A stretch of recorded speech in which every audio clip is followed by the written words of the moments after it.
Docu-Commentarians, you dirty, filthy people. We love you. Thanks for being here. Welcome to Docu-Commentary with Travis Nelson and... Chase Myers. That's the other one. It's both of us. We're here, and what we do on this podcast, since we're kind of restarting after a 4-month hiatus, which was entirely Chase's fault, is we watch a documentary and we comment along with it. So you can watch that same documentary, and it's like having two buddies there with you who don't respect film. Not at all. We don't know anything about it most of the time, and we don't have anything good to contribute.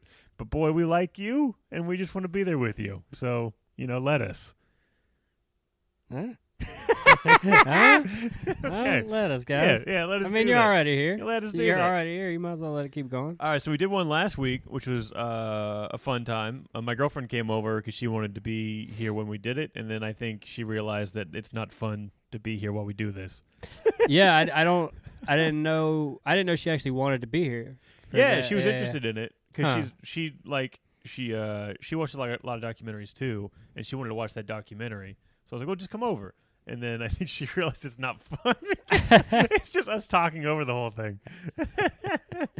But yeah, I had a killer week last week. We've been hanging out at the Comedy Underground the last couple Mondays in Seattle, which has been a lot of fun. Seeing a bunch of old faces. I went out on the road. I went just like some local road gigs, man. I did Pendleton, Oregon on Thursday, which, oh God, man. Pendleton, it's a weird spot. It kind of feels like West Texas sneezed and the loogie landed in Oregon. You know what I mean? Like, it's just a weird little town there. I saw a dude. I've done that show, a handful of times, and I don't know. I've never met anybody there because nobody ever fucking comes out to the shows. Well, so, yeah, you might have gotten lucky, man. I had people who came out. There was a guy in a full business suit wearing cowboy boots, but like I remember. I do remember a lot of cowboys. Yeah, it didn't fit at all. Like on a resort or a reserve. He looked like he lost his feet in a lawyering accident, and the only compatible donor was the man he wishes he was. Just the only feet we have is more of a man than you'll ever be. So give me them boots. It was kind of a bummer. I was out there with Vanessa Dawn was opening for me. That's not the bummer. She's awesome.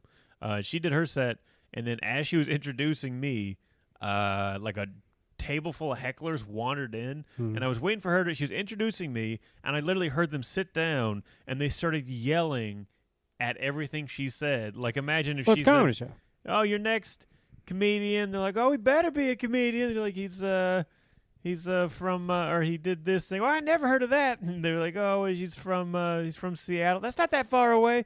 And like they were just yelling that kind of shit. And I walked out there. Yeah, it sounds like a comedy show. Yeah, and I walked out there.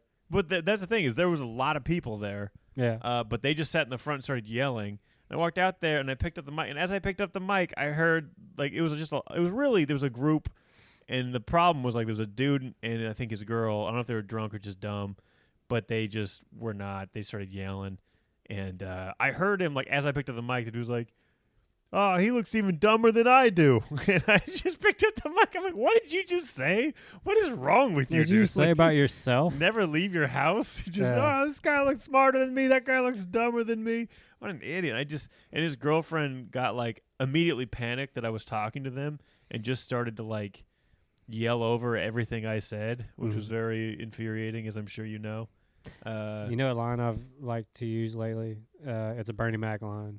But it's when people just keep yelling out like that, it's just being like, look, you got to be observant whenever you walk into a place. And Yeah. so, like, whenever I came in here, they gave me a microphone. And when you came in here, they gave you a chair. That is such a good line. Oh, it's so good. I've used it like Vern is the king, man. I've used it like 3 times. That's such a great line. Yeah, well, that one was fine. And then Bend, we went down and did Bend, which is actually great. They put me on like a local news station. I could do like this lady bought me pizza, interviewed me in a pizza spot, and it was really cool. And then the show was like standing room only, which was great. Because I forget, I do Bend like twice a year, and it's. I'm doing it soon. I'm doing it. I saw you were gonna do it. You're gonna love it, man. it's one of the few places I feel like I draw. Like there's a few places as a headliner that I can actually draw. Yeah. And that's one of them. And yeah, it was cool, standing room only, and I got real funky with it. Like I wasn't even doing my like I was making up material on the spot, kind of. I was just really in the moment. Feeling it, dude. And then Saturday we were in Wenatchee, and it was kind of a similar thing. Although there was like a drunk guy off to the side of the stage, and when I got on stage, I started messing with him, but it was like lighthearted messing with him. Like I told him he looked like a featherweight Jason Momoa, and he didn't understand what I said, and he like got offended and started like, ugh, but he was like just blackout drunk. So I was like trying to be like a skinny, pretty guy, bro. I was like, man, I was just trying to give you a compliment, like blah blah blah, like you can chill out. Like, well, I wish you're Khaleesi or whatever, just that kind of stuff. But he was just so far gone. He just started like repeating everything I said back to me, but like, baby, and I'm like, oh, you're just gonna do that then. The amount of repeating you got. Yeah, it is. Yeah, it was a weird weekend. His wife came back and she like got him to stop, and he was like laughing super hard through the whole thing. Halfway, he got up and he like staggered through the room of people, completely stopped the show, and got all the way to the door. And I was like, all right, man, see you later. And he just turned and was like, hey, I really liked all your jokes. I just got too drunk. I just got too drunk. And he was like, by the way, you're a good white guy. He just walked out. And I was like, I played on that, but I was like, that was the weirdest thing that anyone's ever said to me. But yeah, that was a killer show. You got to talk to Tribble and go do that Wenatchee room, man. Yeah, I got what. If you do that, I'll have the Chelan people go down and check you out. That was the Saturday. It's a Saturday night. That's a Saturday gig. Yeah, dude. I'm in. And it's the guy. There's a comedy club out in. This is only information for you and me. So it makes us feel cool. Yeah. He was actually the guy who Just runs working that place. comics, talking shop. Yeah, he's the one who opened Joker's Comedy Club in Richland, and then he left Joker's and now he's got that one up in Wenatchee. So. Yeah, and that's what you do on Saturday? That's what the gig is? Yeah, he kind of runs it like a comedy club. It's kind of cool. Nice. So yeah, that was my weekend, man. Weekend was great. I went to Yakima on Saturday, me and Corey Michaelis.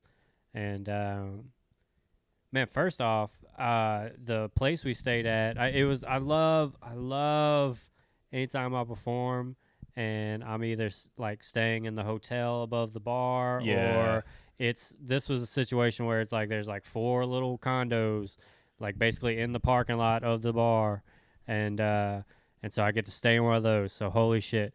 And the dude was like, hey, what do y'all want alcohol wise or whatever? I like to stock up the house. We're only there for a night. It's a one nighter or whatever. Right. And dude, bro,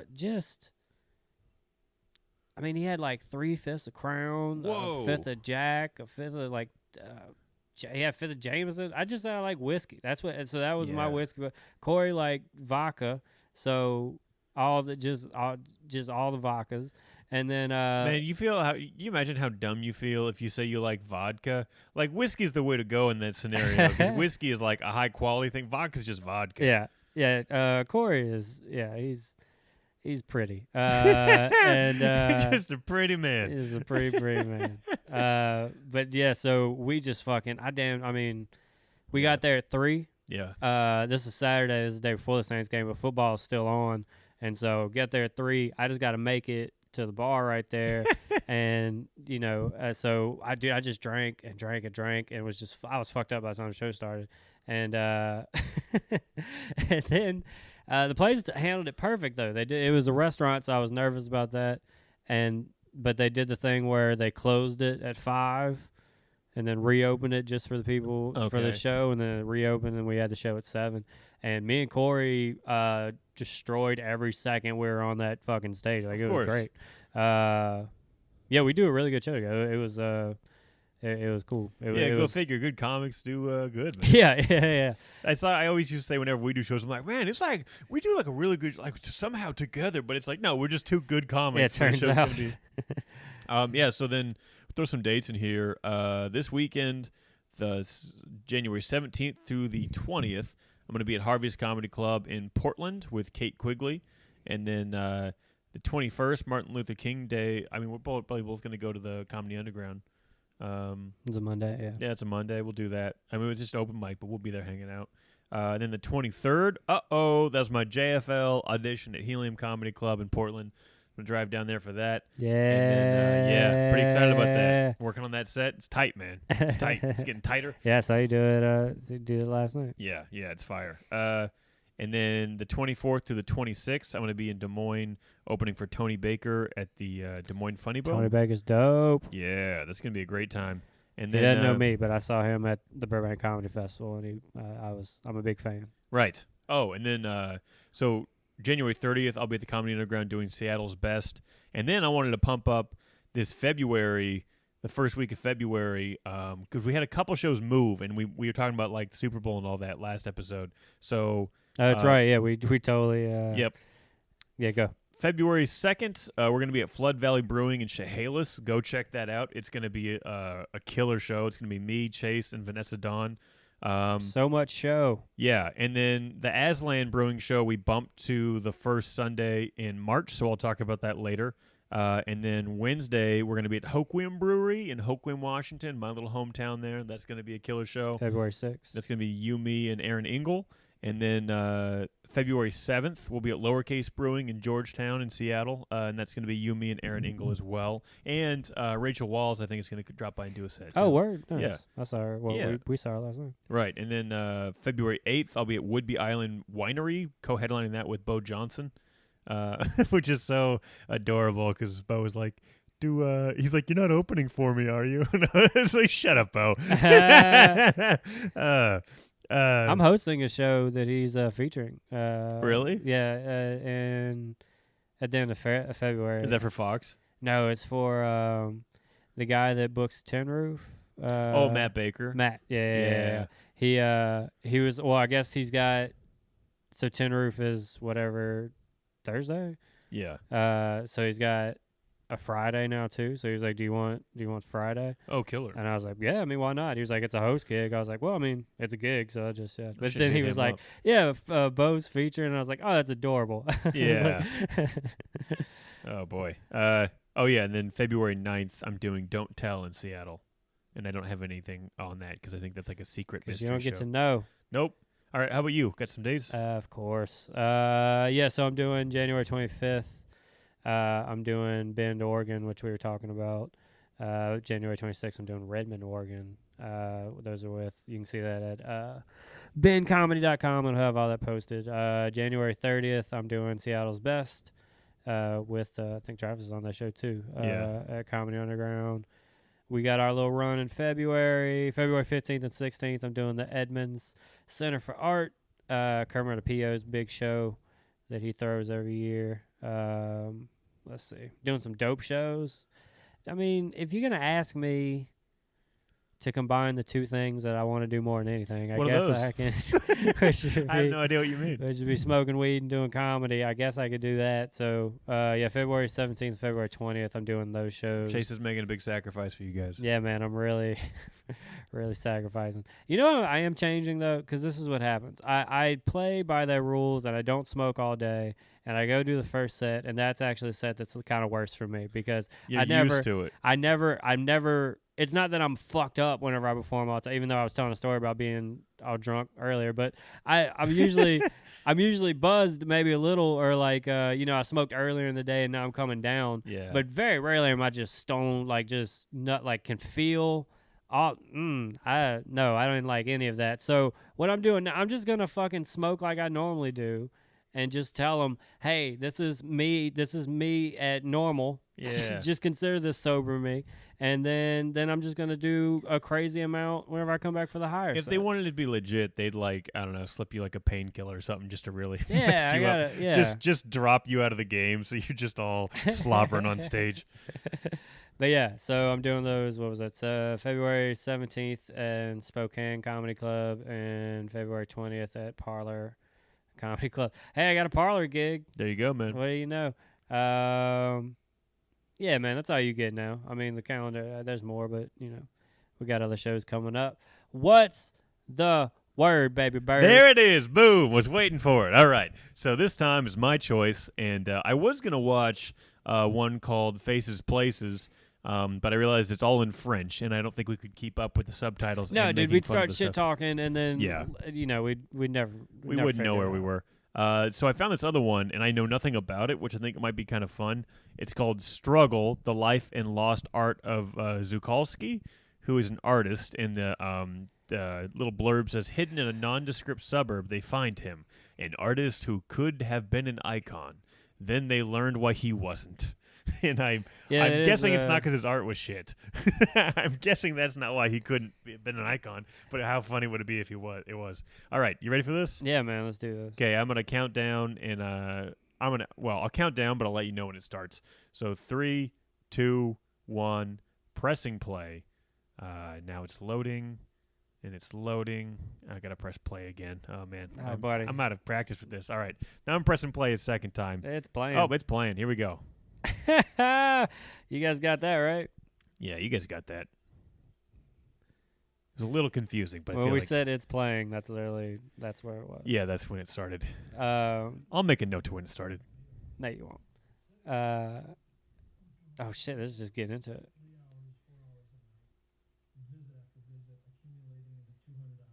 Does he got a log?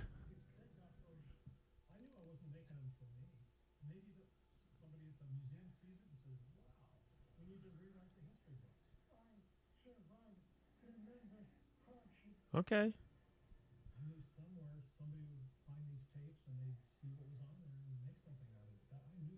What?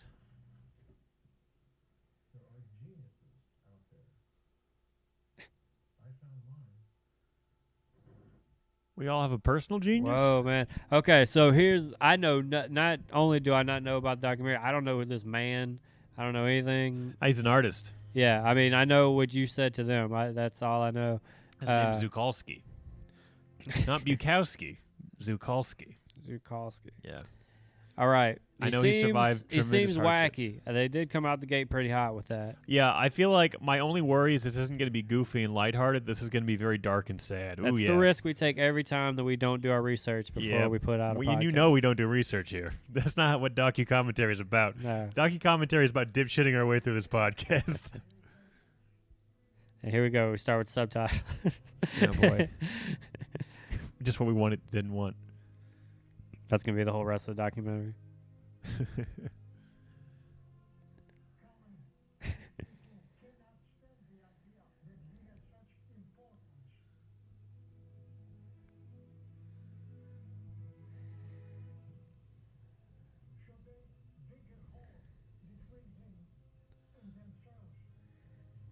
Dig a hole. What are we talking about? I don't get it.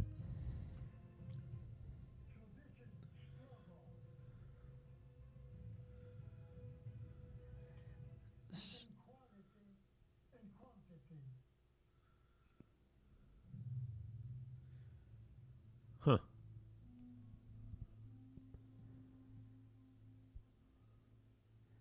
So I'm interested in this. So my early take is that he put out a bunch of shit and some of it stuck, Yeah. but the majority of it flopped. Is what I'm based on his And we're about to learn why this guy's a crazy genius. quality I'm excited about comment. this. Ooh, you're Oh yeah, crazy. dude, you just had that taste.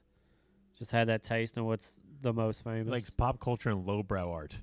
Yeah, but he wasn't into it because it's famous. And lowbrow art. I rolled by I like it, art, but not the good stuff. yeah. I do like surreal stuff, man. I collect a lot of Mad Magazine stuff too.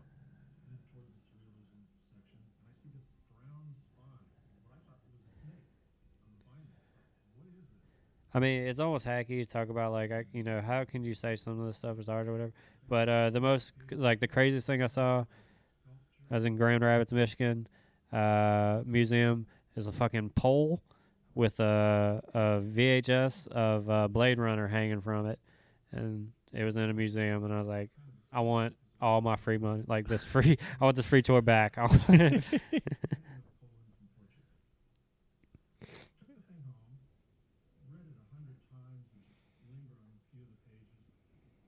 snake? Oh, what, are snakes not good?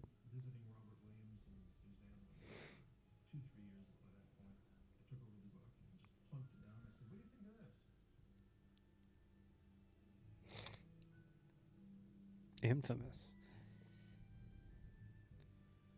Cool. Underground comic guy. Bunch of badass I'm dirt. art guys. Artists, I guess. Cartoonists.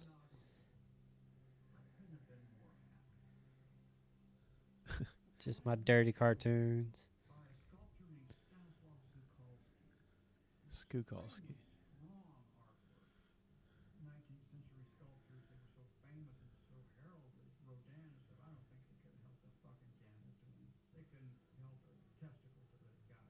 Held a testicle? They couldn't have held another man's testicles against their face to that guy. Man, when that camera's on you, dude, it puts He just wilt. it puts a lot of pressure.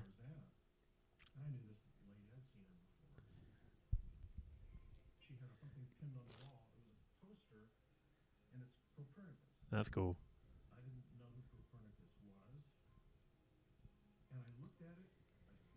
That guy's got demon eyes.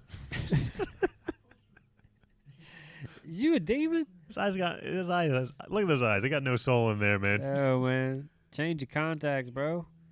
Lighten them up. Shit's dried up. Make it brown or something. I don't know what's wrong with his eyes. They creep me out. Shit's dried up. Got some dust in there, bro? You need me blowing you? Oh, he's just down the block.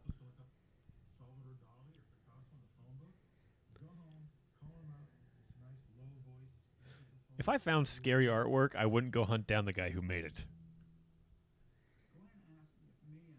That dude's got a mustache like Ninja from Die Antwoord.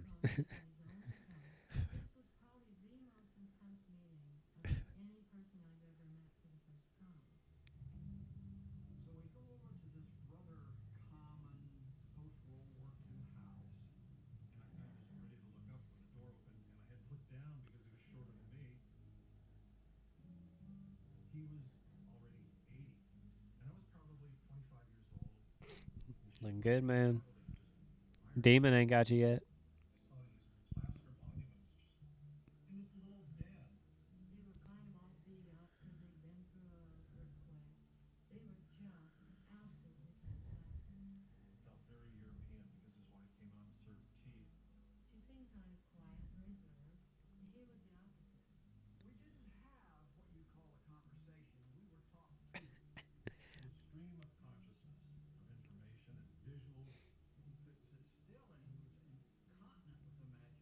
Incontinent.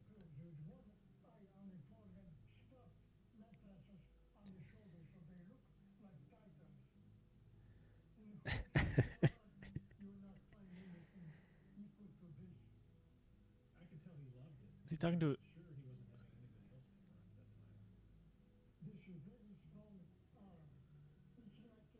What? What? Very strong things. My arm's like a sausage, you see. Is that, yeah, that's, Buddy Rogers. Nope, Freddie Blassie. Just totally missed. Pencil Neck Geek.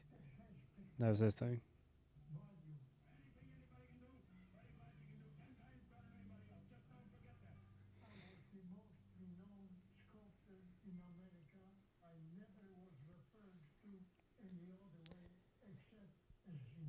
Wow. Talk about it, bro. I'm only a genius. Cutting that wrestling promo.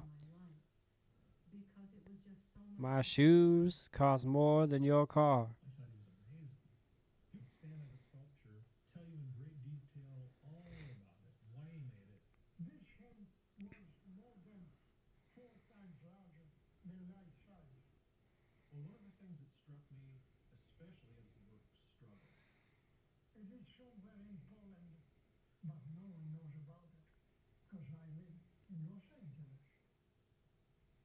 Oh, I see.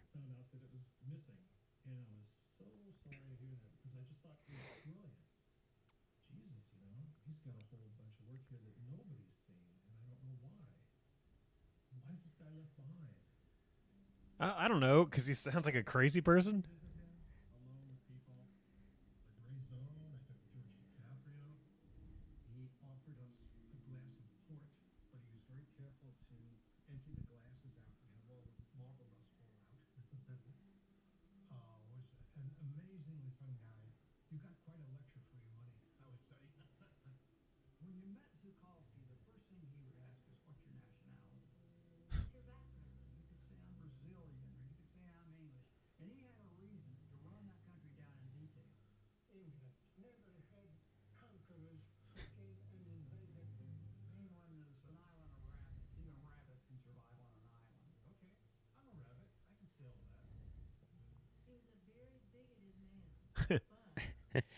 Just say it.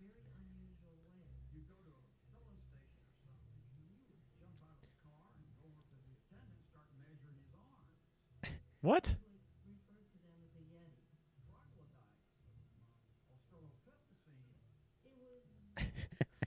What?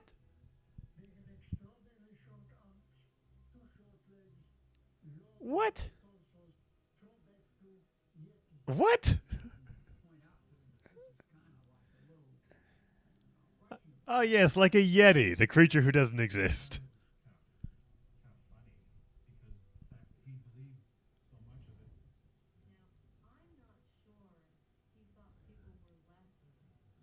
Yes, he.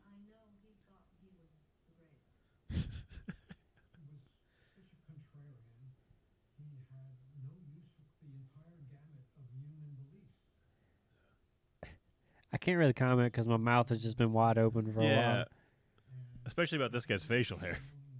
I mean, that just topped it all off.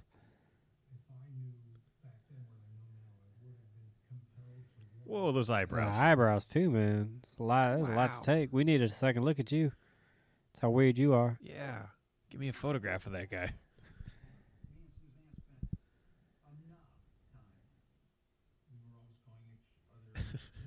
We spent enough time with him. I never felt like we needed to spend more time.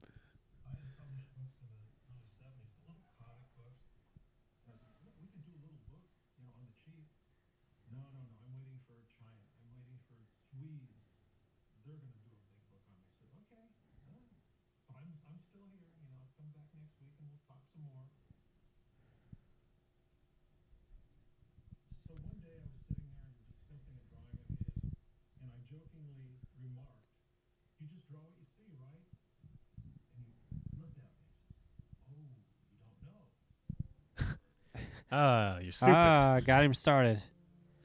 Just as I suspected, you're dumber than me.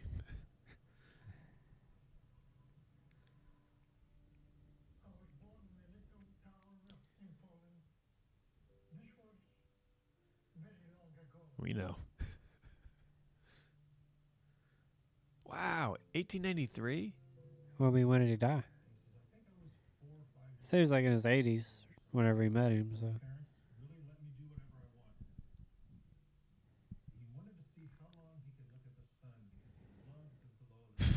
Genius.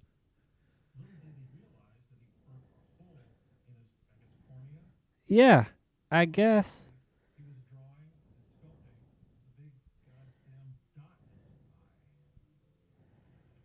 Yeah, we're still pretending he's a genius. What?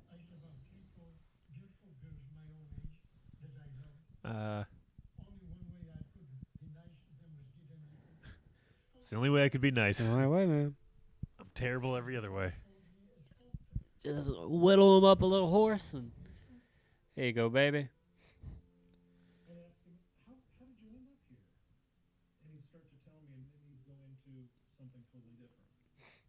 Yeah, I mean, it doesn't seem like he stays on topic very well. What? And attached to it is a VHS of Blade Runner. That would have been hilarious. It turned out that was his piece. Yeah. Came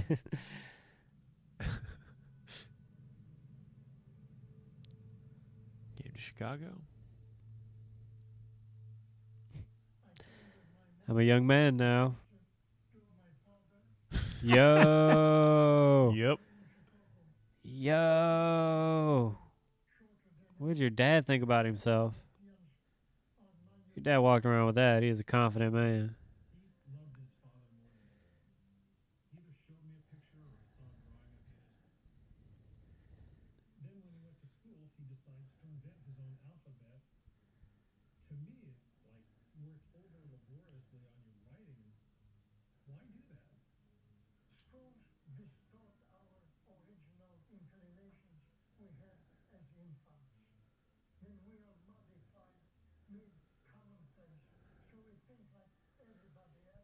Think anyone else has this stick like this?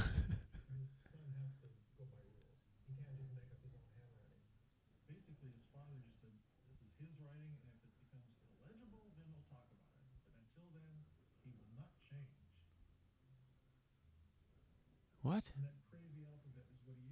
What? You're kidding me. Yeah.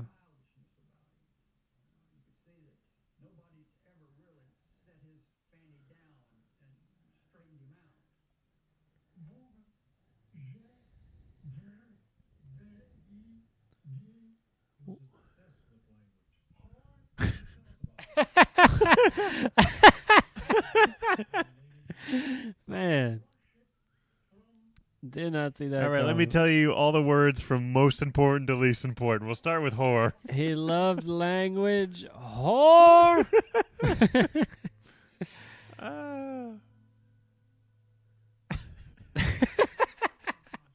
Why are we watching this movie with this crazy old man?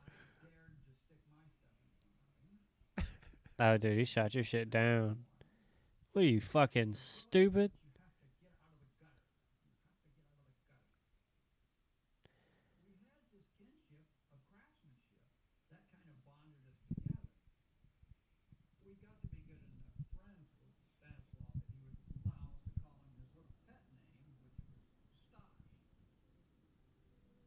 Oh, I'm calling you Stash.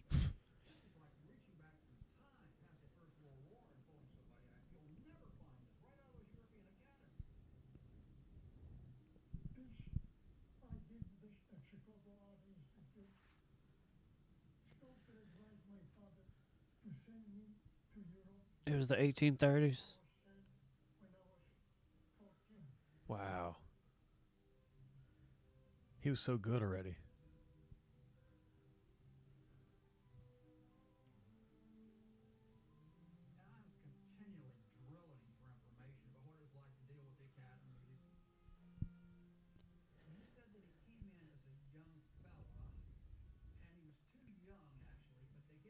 I mean, even if you asked him, like, how do you handle something? It's not how you can then go do it.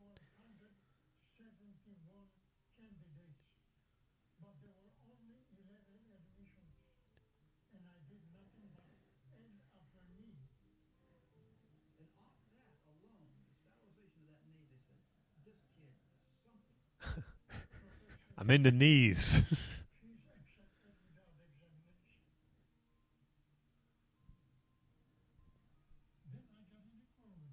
Of course you did.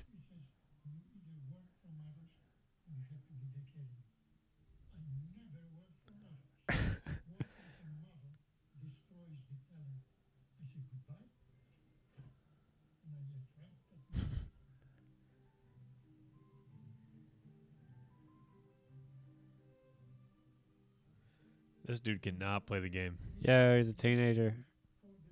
This teenager made that.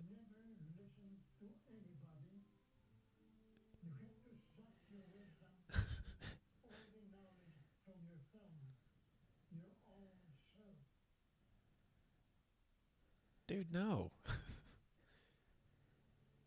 He just sounds like he's a narcissist. Yeah, buddy. Sounds like he's a great artist who is also just a crazy narcissist. Well, yeah. I mean, those tend to go together. Man, I've searched. There's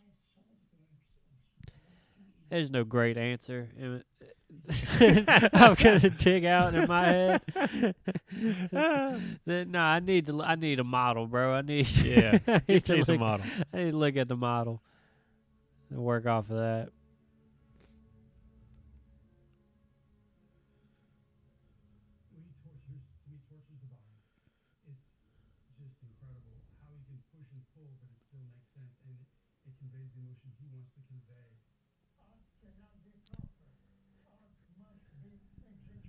I like that. I mean, yeah, that's solid. What? You heard him? Break your back.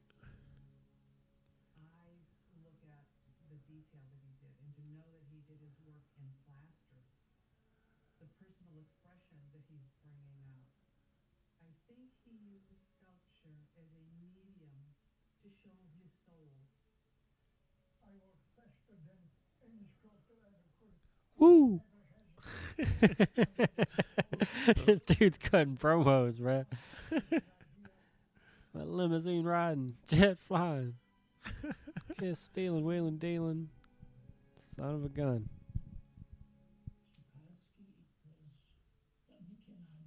Wait, who's this guy? Oh, you don't know? And what's with his gloves?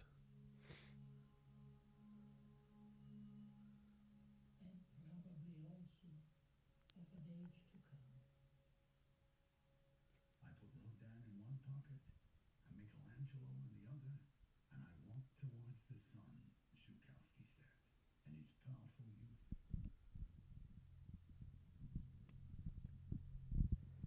I also couldn't stop staring at the sun. That was a problem I had. Out of the 70 movies I've written, some 10 of them were not entirely waste product. Slush used to tell me that he and Ben Heck were real close, and they would pal around on the streets of Chicago. Talking about how great they are. Isn't it crazy how we're the greatest? Hey, that's what you and I do. Yeah.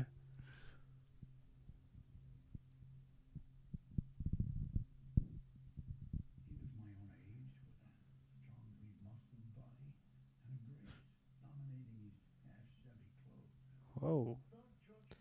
So script.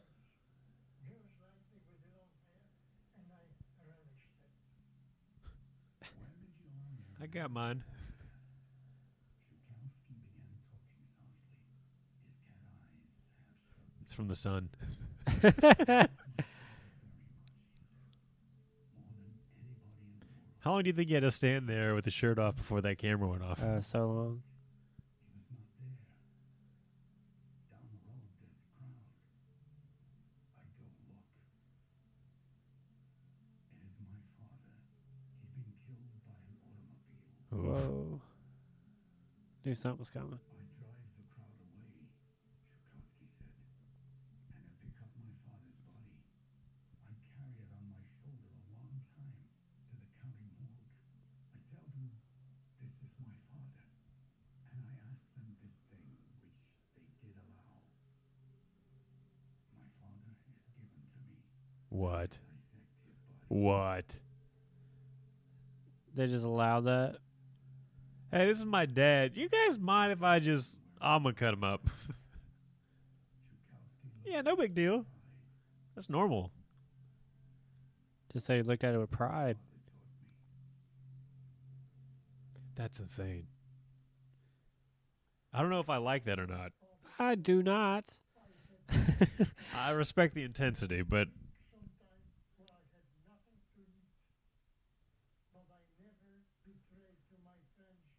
I'm gonna fucking pin my dad down and dissect him like a frog. I feel like this is back when artists had to be crazy, though. And he got notorious for being a bad art boy. He's one of those guys. Whoa.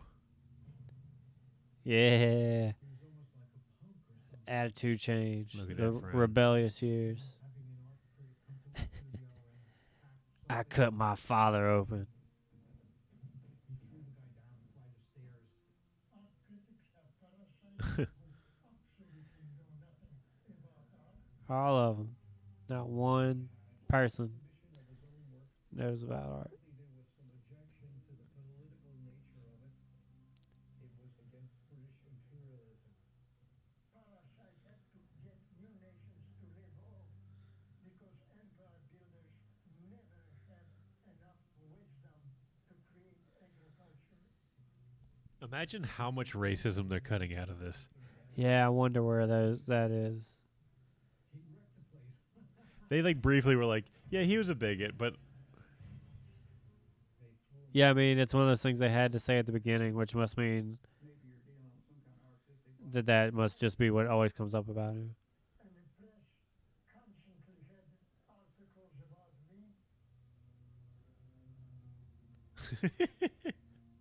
Sculptor wants pig farm. He has the nose of a South American amphitheater and walks like What? an escaped Frankenstein. Jesus. Ben Heck, when writing about me, described me as a youth with a sledgehammer confidence. Ben Heck was Stasha's biggest promoter back in the 1920s in Chicago. I know that he wrote that article for Vanity Fair. Even then, they talked seem to think different than other people. I really believe Wonder where they would have got that from. why he was so different has got to do with the construction of his mentality. I heard him mention that he especially enjoyed American jazz because that was something that couldn't be taught. It's so That's cool. to the way he thinks about things. Art that is engendered within yourself is so important. Not formalized academic forms of art. Very often he described his own education, which mainly consisted of looking at different things from different cultures and primitive carvings. He was attracted to the language that was embedded in the image itself, forming his own ideas and his own interconnections, which made him the greatest autodidact of our age. Yes, autodidact. Yeah, I know two of those. Mesoamerican cultural symbols attracted him in a magnetic way. This was self-born art, wasn't imposed on them by a conquering culture. There was a wonderful cross-pollinization of styles and cultures. So here we have Szukalski as a reborn artist who suddenly sees a potential in developing national art. His brain is one of the most singular creations of the last century.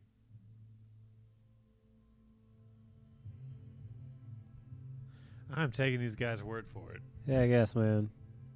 I feel like we didn't Sounds- spend enough time talking about how he cut his dad apart. Yeah, that's a big thing. I'm also wondering, I mean, he never really learned to read and write, not the way that you're supposed to. Yeah, he's just writing his own language all the Yeah, time. so, I don't know.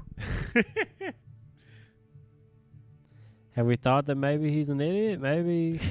I mean, he is really good at sculpting. I mean, yeah, clearly. Obviously, he's like an amazing artist, but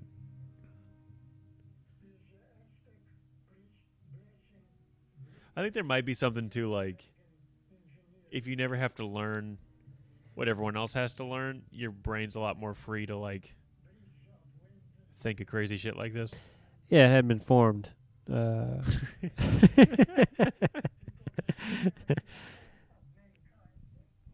anymore, it's not.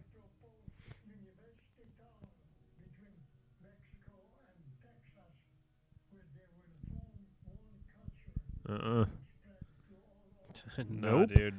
I can tell you a big no to that. Yeah, that's not how it's going right now. I hate to break it to you, but we Did you ever think about maybe putting a big fucking wall there? Huh? How about that? we sound very pro the wall. We're not. I'm playing a character right now, Okay, guys. sorry. Yeah, it's a bummer that he thought that's how that was going to go.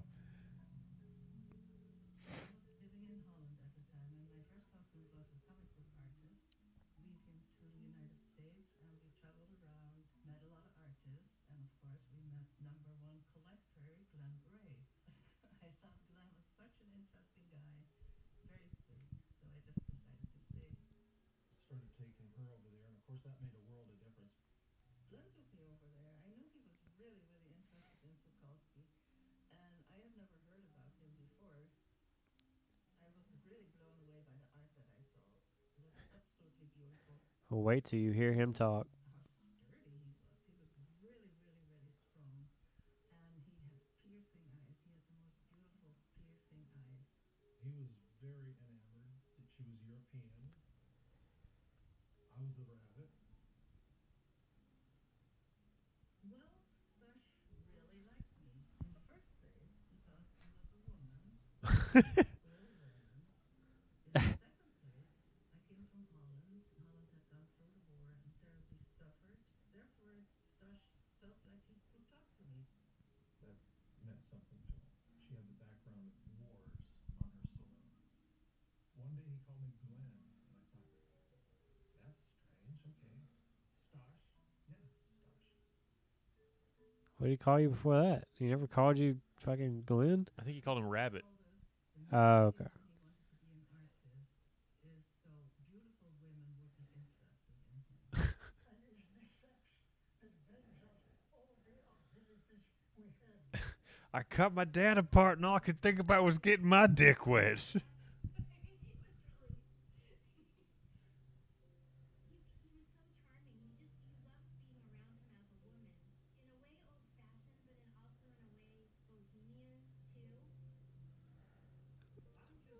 Man, all these pictures, they look so old. Like,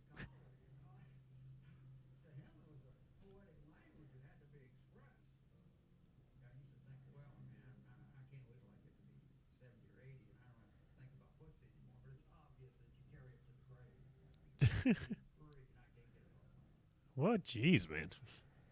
well, buddy. Poetic notion. Wisdom is given by nature so that my species may survive.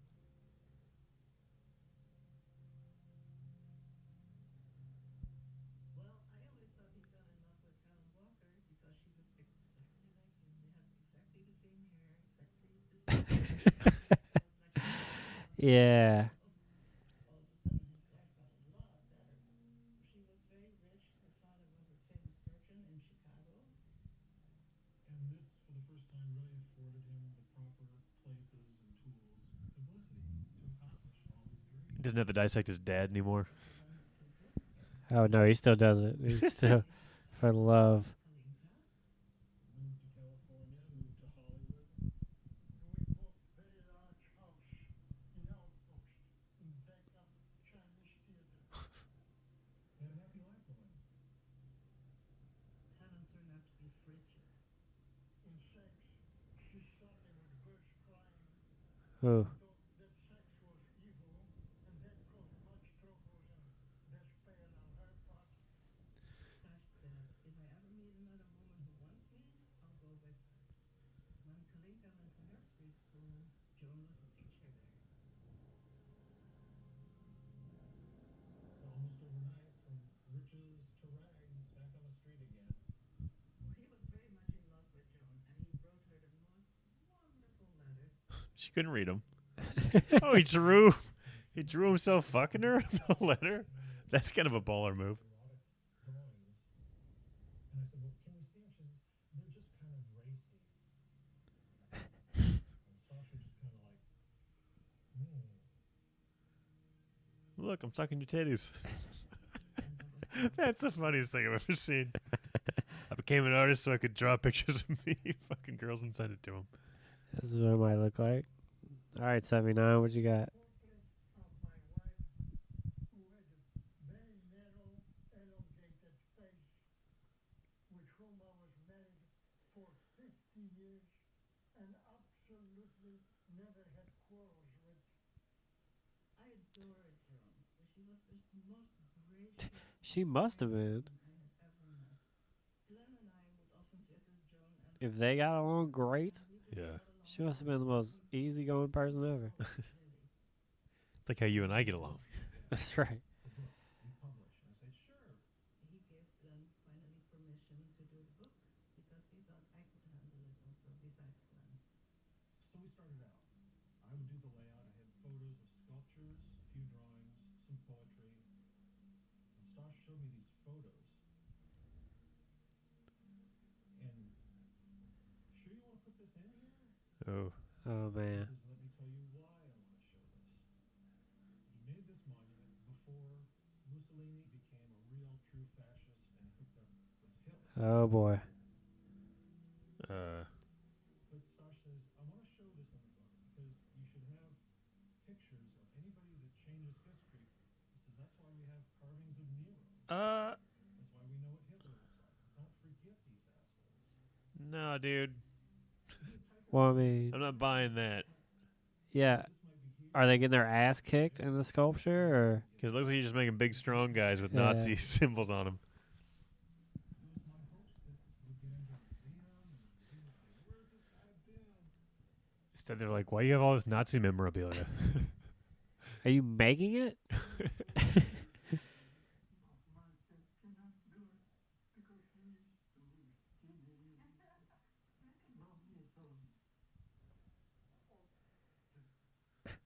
This is the first book that came out. This is one of my sculptures. These works are drawings on Sasquatch, on Bigfoot. I published Chocolate Pearls, The Hold the Proton in 1980. I think I did 1,200 copies. It was in Santa Monica. I found a copy of Chocolate Pearls, and I was just swept away by the scope and the intensity and the originality of the thing. I found the story. Member of the band Tool. Book I found. How have I lived? That makes sense to me. What? Tool's into this Oh, guy. yeah. You ever seen their music videos? Yeah. Oh, yeah. That's a good point. Walking like I was walking and I saw it at the corner of my eye and I was like, what is that? And I looked at the book. I would show it to everybody I encountered. I would show it to people in line at the supermarket because I was so convinced that this was an important thing. Oh. Robert Cronin called me through Robert Williams. Hey, I'm going to start this new magazine called Weirdo, and I need weird stuff. It's going to be all weird. You're the guy I heard to talk to. This guy's Szukalski. I said, what's that?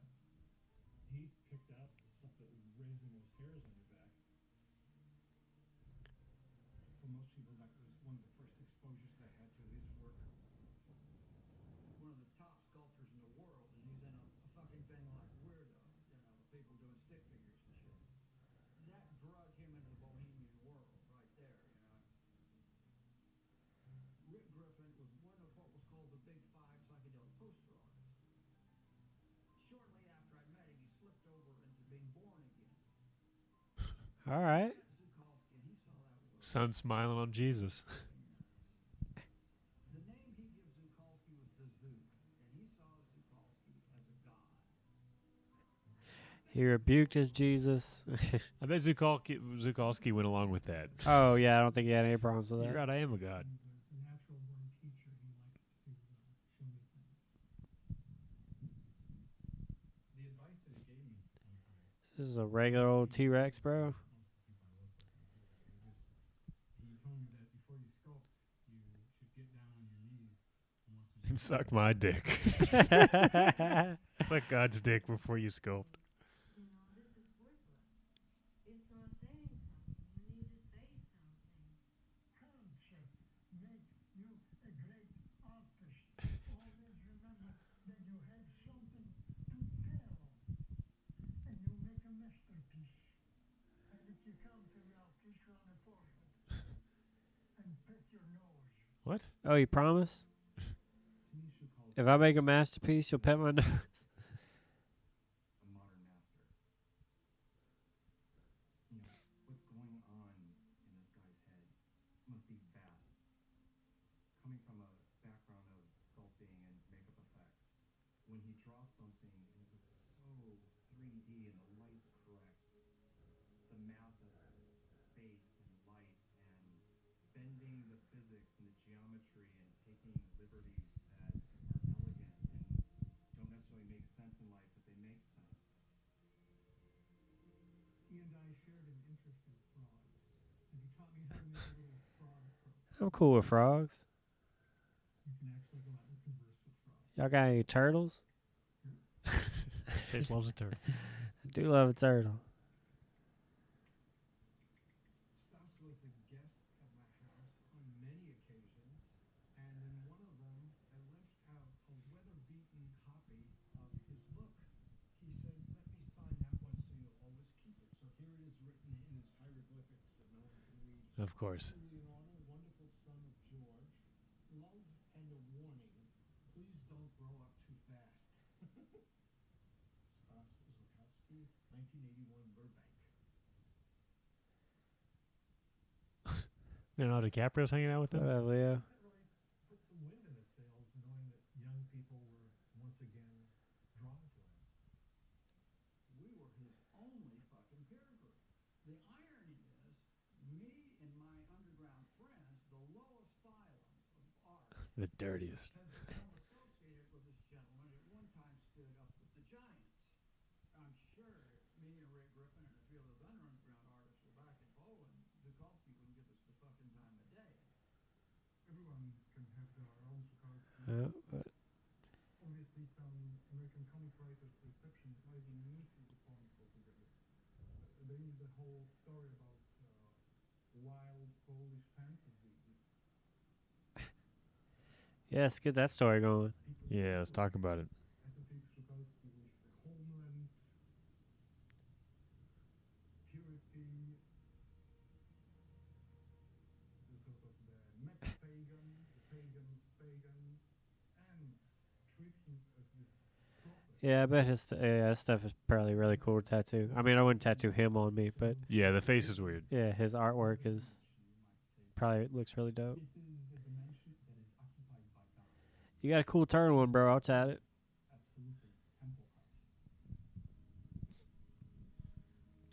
You don't usually find so much megalomania even in megalomaniacs.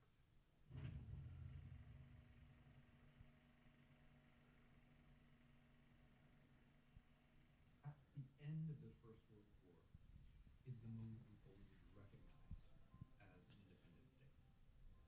And Szukalski saw in the renewal of Poland a great chance of becoming a world historical figure.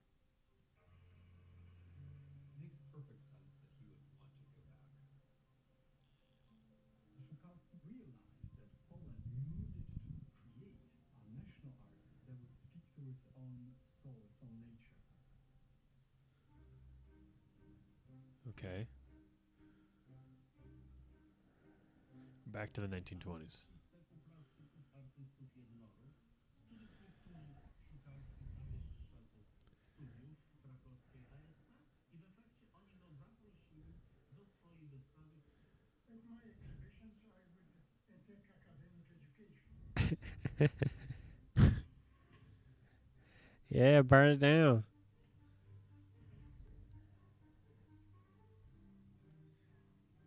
I like it just walking in. This is all shit. Our authentic ethnic heritages. It's the Slavic world which is ancient and pure. Bigoted Catholics enslaved only those who are not religious are real Poles and patriots. Poland in the 30s is still cultivating its traditional Catholicism. There's nothing Catholic in Szukalski. And I think this is another American trait in Szukalski. He's very media savvy. He's provocative, and he uses provocation very consciously, I believe. Szukalski believes in the Polish romantic idea that there's a single person who mystically embodies the nation. He clearly believed that he was a What? national genius in that sense. Just vote you their leader, bro. And causing quite much commotion in Krakow. He had successful shows, became a sort of a hero. Shows? Yeah, like they show his art off. Oh, okay. I'm thinking he's doing a one-man show now. He's just doing some stand up. That's that. He's doing a Dimitri Martin thing. At my exhibition, the young students came and they said there's a very large group of Catholic students who are supposed to beat you for attacking church. Cool. Now we have agreed that we are on the side of Szukalski. And I think let us gather in a cafe. We will form a tribe. The tribe will be called the Horned Heart. Got a gang now? Horned Heart. Do things only that you love or hate in your art. You have to become a protagonist. I hate you, but it puts me in a very awkward position. So,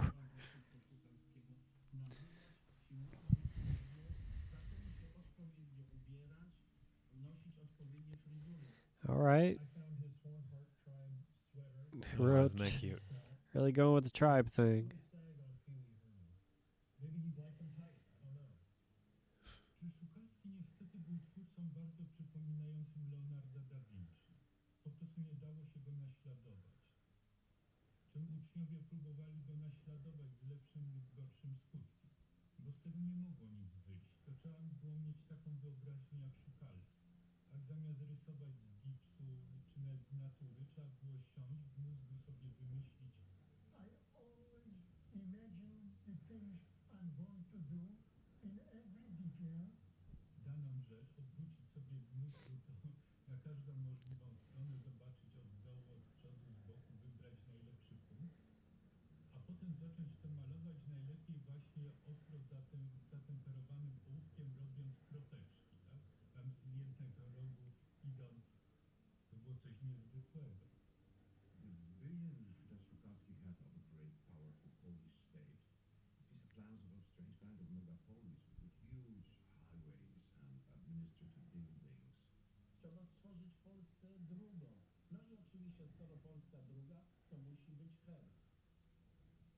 Here I have Polish eagle reduced to double-bladed X that I propose. I am so lost. And land populated by heroes, populated by forgotten gods, which made him into kind of artist priest. I mean, it seems like, you know, he got rid of all the other art. Now it's just his art, and Yeah. it's a lot of kind of his own religious world he made up. Decorations, ornaments, the symbols from pre-Columbian cultures to these old Slavic cultures. It's normal that a nationalist That's kind of cool. somewhere else and then overdoes it. He takes on some ultra Polishness, which is undigestible for most Poles. Don't understand it. Call you guys Poles? 26 to 35, Poland was led by someone called Józef Pilsudski, and Pilsudski wanted a multicultural. It's a proud Pole. There was a place for Poles and Jews and Ukrainians and everyone else. Yeah. That was not Szukalski. Oh. The anti-nationalistic, progressive critics, Szukalski was the embodiment of everything that is threatening in Polish culture, even stupid. Newspapers reported in Krakow that I am returning to America and that I am disgusted with Poland. So that ego killed a lot of possibilities, although allowed Szukalski to go on the path that he has decided to take, which was not an easy path. Going underground. I'm going with the titty guy. Yeah. He was a man on a mission. We're gonna follow Fish. I was able to get him an audience with the director of the Norton Simon Museum, and we got into the inner sanctum of this curator, and when the guy finally came into the room, I stuck out his hand and said, Mr. Szukalski, I'm glad to meet you. Szukalski did not shake his hand, but pointed his paintings on the walls and said, I see you have experimental daubs by Picasso and Matisse hanging on your walls. I call him Picasso. Ah! Picasso, The call him ultimate Picasso. That's so fucking funny. What?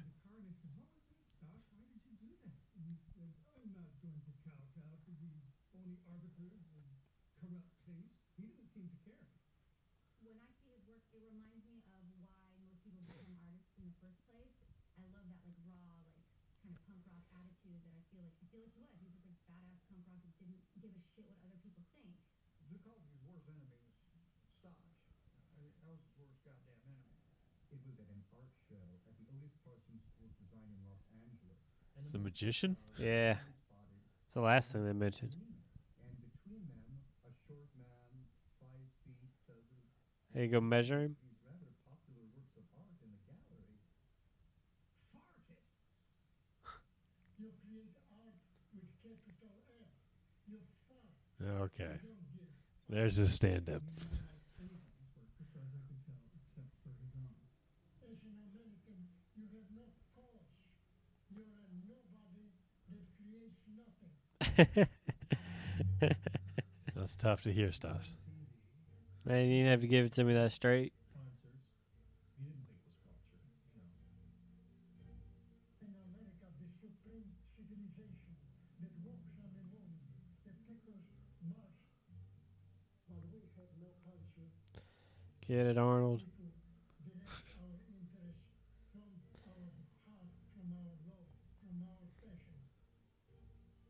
People get less and less intelligent. Can't argue with that. The predator can conquer us. We are being destroyed from within. Get see Gallagher get in here. Yeah. One day he did admit that he had worked on a movie himself. I do not want this dude to watch my stand-up. Didn't remember the name, but it was something with a big gorilla. Yeah, he's like Jeff Ross wants no part of him in the roast battle. King Kong, 1933. Said, yeah, that was it. He said he did some of the landscaping for the island. He Alright. did? Says they paid me very well. By the early 30s, Hecht was really top dog in a lot of ways. He won 2 Oscars out of 3 nominations. Specialists will tell me that Dan Hecht always tried to get him into the Hollywood system. Cool beat shot. A few things in some films, but he had no interest in that. He says, I just want to do my sculpture. I want to do my work. Szukalski at this point was actually a respected and active member of an art community. So he wasn't completely lost in Hollywood. I just think he just scared the shit out of him. He had an exhibition at the Los Angeles Museum. A knot of visitors clustered about a short, muscular man with dancing blue eyes. A magic blonde Man. hair and an aggressive Everybody want to fuck that dude. Yeah. rapidly. People I always talk about how strong he is every time they. He's so tiny and strong. Yeah. Museum said that the museum never experienced such crowds as those. Well, I mean, the dude spent all his time sculpting stuff, so I'm sure he was just cut. Yeah, I'm sure his hands, like his grip strength was. Oh, yeah.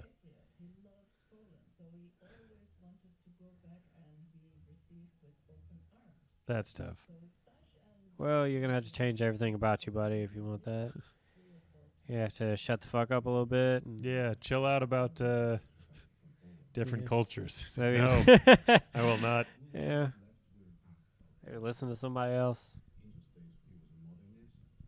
It's weird that he, like, hates different cultures and then he went back to America. If you don't like it, you can get the fuck out, bro. He probably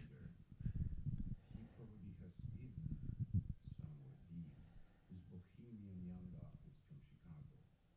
It's, I think, an identity process.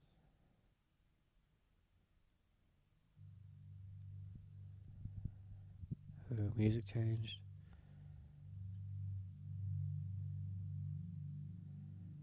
Yeah, something's happening. What'd you do?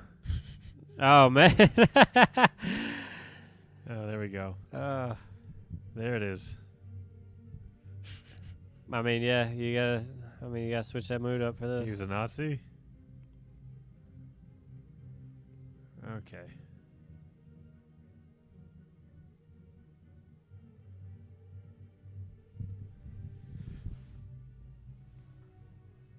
Wait, am I wrong? Is that what this is? I don't know, man. It looked like a Nazi thing at first, but I don't know. He makes his own alphabet, so I don't know if that's his own Nazi sign or. Oh, he wanted to. But this destroy might just be the France. torture thing, like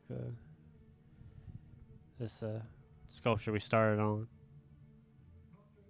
Rooster jumps in between the evil twin serpent and her. Get in there, Rooster. Saves her and alters the course of history. Okay, so the rooster represents France. Yeah, there it is. Yeah, it's right there. in Burbank. It is so elaborate because he wanted to make it huge. He wanted to have it put in front of the Notre Dame in Paris as a thank you to the French for giving us the Statue of Liberty. Monuments are possible. I mean, Man, how else do they get built? he was gonna pay back the French. Can you imagine having that ego? Is like, Yeah. I got it. I'll pay back to the Oh French. no! I know exactly what they want. Yeah, I saw the Statue of Liberty. I think I can I can do repay that. our debts in full. I can do that in my basement. Why not? This is possible. Here we have a different Szukalski and different Poland, I think. Europe is plunging more and more Oh. into nationalisms and militarisms. Just like today. Pilsudski has died in 1935, and you have the so-called government of colonels. They are following a much more authoritarian constitution that explicitly excludes non-Poles. You have an ethnic authoritarianism. Szukalski starts to be perceived as an asset, as the person who can create Oh. original art that would have Uh-oh. expressive element, Uh-oh. as a sort of an answer to Nazi art. Uh-oh. Around 1935, Stash got summons from Poland. So John and Stash put all their belongings with them. Well, wait a minute. That kind of sounded like he was against him, right? Like they wanted to use his art to like. Oh, I guess you're right. To combat the Nazis. Yeah, I guess you're right. because I'm they ain't just so cool. nervous. Because they ain't cool with Poles no more. No, I definitely thought the other way, but that'd have been my guess before. The government gave him a studio and proclaimed it a national. Go beat those Nazis, bro. He was working on two pieces of monumental sculpture in his studio. One was Boleslaw the Brave, the first king of Poland, carved out of a single big piece of dolomite. And the other one was monumental. Dolomite, baby. Okay, cool. Man, we're so wrapped into this. I feel like I'm not even commenting anymore. I'm just like, damn, what happened? The critics of Warsaw pronounced him the greatest living artist, Oh, we love that. as unique as the love and glory that once surrounded Michelangelo. Well, at least he got that in his life. That's all he ever wanted. So why is he such a dick? I feel like he wrote that. This is the interior of windmill. There was a windmill near the home that we had in the country in Poland. He and Joan were living in a country house right outside of Warsaw. He took a lot of beautiful photos of her. What are we talking about, though? I don't understand. I think that was really Back on his I feel wife. like this. It's starting to annoy me. I feel like it's meandering a lot. They're jumping back and forth from different Yeah, but times. it's like, yeah, then he lived in a house for a while. It's like, okay. Yeah, man, everything was good. Dude, he was in love. Yeah, why you getting included Taking in a that bunch of sexy documentary? pictures. And Oh. Oh, there we go. Proposing that I make projects of monument of Hitler and Goering. Oof. oof. And what'd you say? They saw reproductions of my works, and they heard of my works. At that time, Europe was not yet bitching about Oh. and Hitlerism. Oh. Oh. Very threatening. Oh. So I began Buddy. to draw. All right, so maybe what I said Wrong earlier was side. completely off. Maybe I read it. Wrong side of history. I'll do it.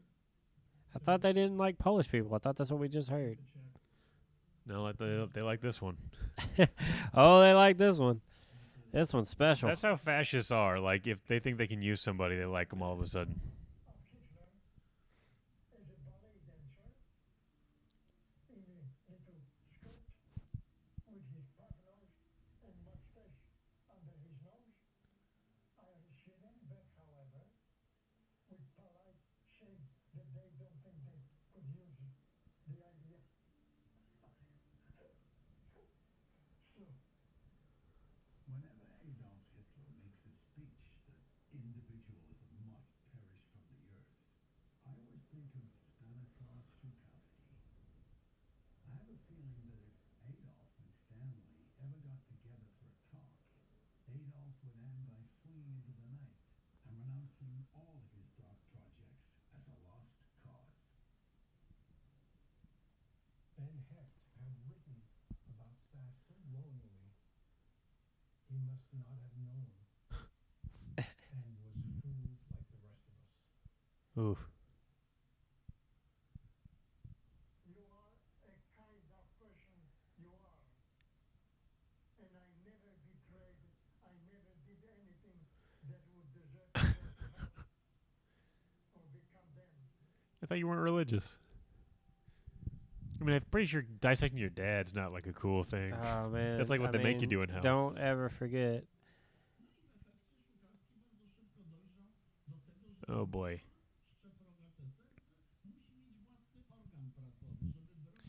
Ooh, we are in dark territory now. Yeah, it's contradicting itself a lot, but then they said that's what he is, so I guess that.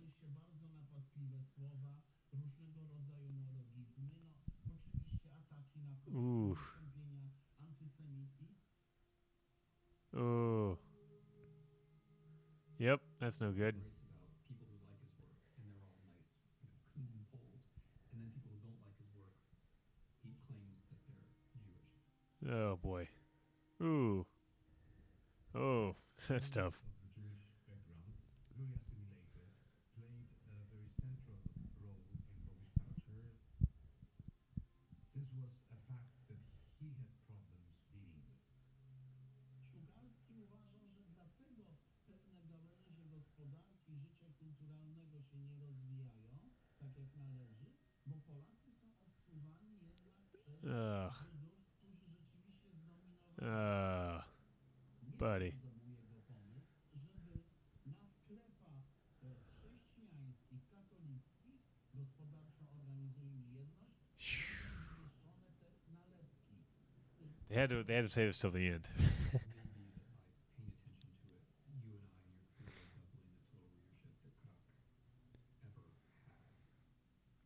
Jak powiedziałem, ukazało się 12 numerów w niewielkim nakładzie na złym papierze. So the question is not is clock important. I don't think clock is important. The question is how does it fit in? The Polish authoritarian government was dancing a dangerous dance. The public opinion, which is anti-Semitic, is now allowed to rise to the surface and become part of official government doctrine. Sounds familiar. Fair to say that Krach was partaking, I think in its very modest way, honestly, but it partook in the creation of a general atmosphere among some Poles, which made it easier for people to imagine a world without Jews. Ugh. As soon as you're in that world of imagination, you're flirting with violence. This is so tough. Man. Oh wow. When we started this documentary, no one had any idea that these things had happened. We were all blindsided. Oh man. Disillusioned. Yeah, You- just a bunch of like counterculture like punks like, "Oh, he's a No, he was not the man that we had all envisioned him to be. Man, he said he didn't know that till they started filming the documentary. Not they found that out and then was like, we got to do a documentary. They started this with like, we're gonna suck his dick for the whole time and be like, he's Yeah. great. They made these guys talk about how great he was and then probably Yeah. told him after that. Like, by the way. Unprofitable for the Jew to look at history's heroes or philosophers without skipping a little. He is apt to only see monsters. I suspect that if you examine any of these men carefully, you will find he is no soul in torment, but a coin with two sides. He can cash in on his virtues and his evils at separate counters. Oh boy. Szukalski Man, I have just never understood the Jew hate. to suit the situation. No, man. It doesn't make any sense to me. Yeah. From Poland I mean, not that I understand any kind of like bigotry or whatever, but in America, bringing the realization of the horrors that were going on in Europe. they're just always like called evil and you know, like all kind of stuff. It's like, why, why y'all Yeah. think that? Because that part of me which is Jewish is under violent Oh God. with no friend in the world to cry shame or stop.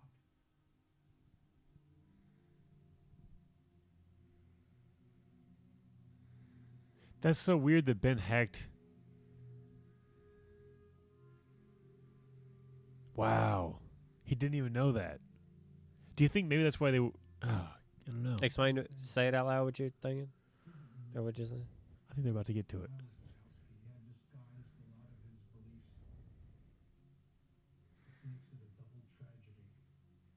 You mentioned being the dude who was like pushing that Nazi art he had. And he was like, "No, it's not Nazi art. I don't think." Oh my God.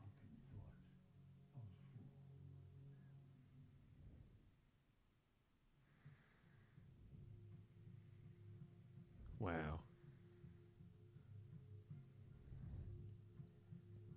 And Sash told me the story that one day he was walking towards his big studio, and he looked up above, and in the blue sky he saw little puffs of white clouds. And then he starts staring at the sun again. Yeah.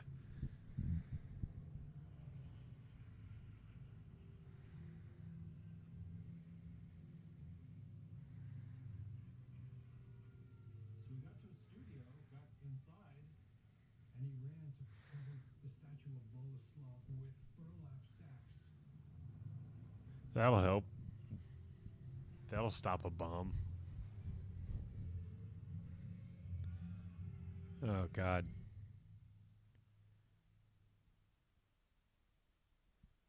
Oh, no.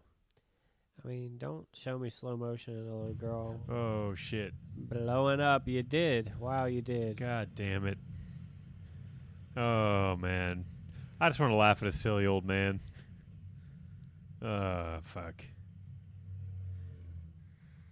Well, this is the risk we always take, dipshitting our way through. Yeah.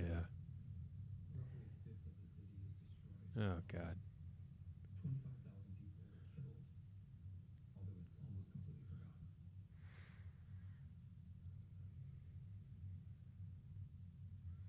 The studio was hit with a Luftwaffe bomb. All of his paintings and sculptures and bronzes were obliterated, and Boleslav the Brave toppled over and nearly crushed him. Well, I don't really feel that bad for him. Buried under rubble for 2 days. But he's very strong. He crawled out. Eyes gorgeous. Joan and he had an understanding that they would meet at the American embassy if something happened. And they hid out in the basement.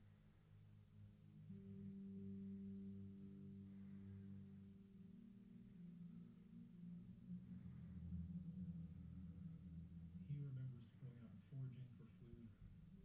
He just didn't know how long this was going to go on.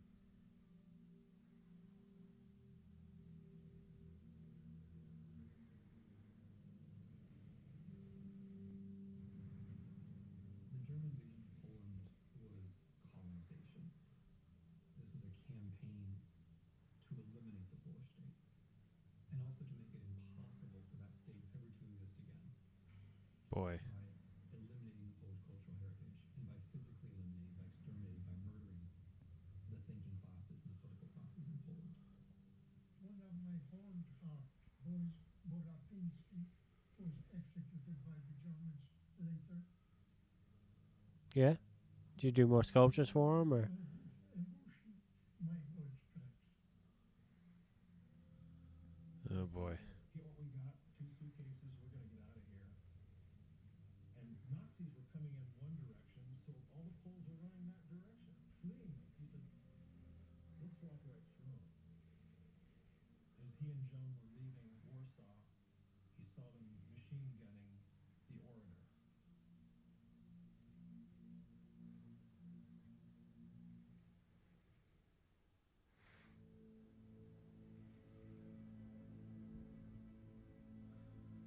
Is that all?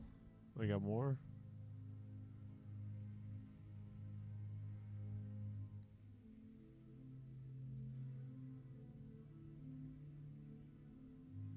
Because I'm pretty done. Honestly, this has been a roller coaster ride. Wow. Crazy arrogant, hung out with cool people. Then he was kind of a Nazi. But then he had to escape Poland when the Nazis actually invaded. And now we're into the 20th century. We still got a while. We got what? Oh, yeah, you're right.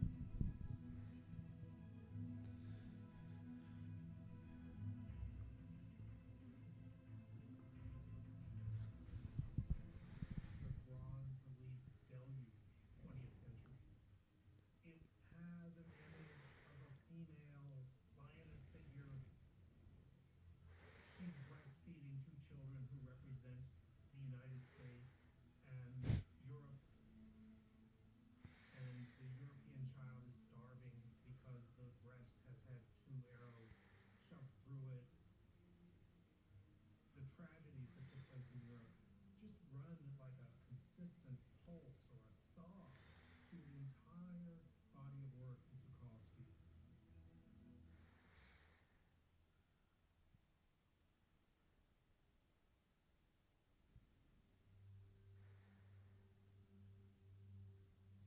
Stash and June returned to the United States with only 3 suitcases.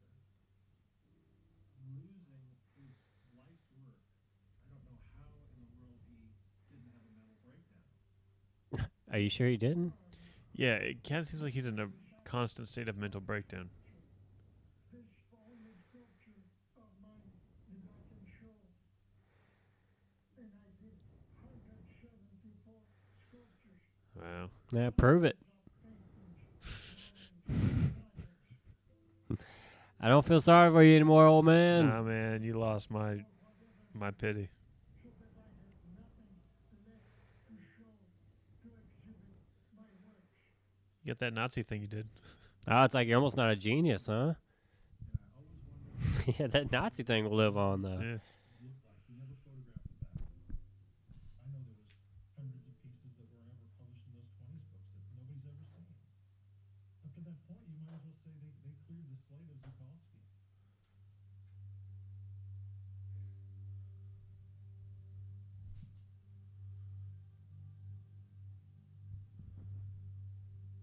Well, Szukalski and Joan were very poor. They always lived in very small houses, one-bedroom houses.